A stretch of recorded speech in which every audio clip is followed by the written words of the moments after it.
ताल्लुक है दर्द से, घुटनों के दर्द से।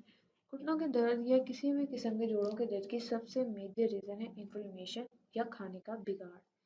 अगर इन्फ्लेमेटरी सोजिश हो जाए तो कार्टिलेज ख़त्म हो जाता है। कार्टिलेज अल्लाह ताला की तरफ से एक ऐसी चीज़ है जिसकी मदद से हम मूव कर सकते हैं और हड्डियाँ आपस में मिलने से बच सकती हैं। लेकिन अगर कार्टिलेज ख़त्म हो जाए तो हमारी हड्डियाँ आपस में टकराना शुरू कर देती हैं, जिसकी वजह से हमें दर्द होता है।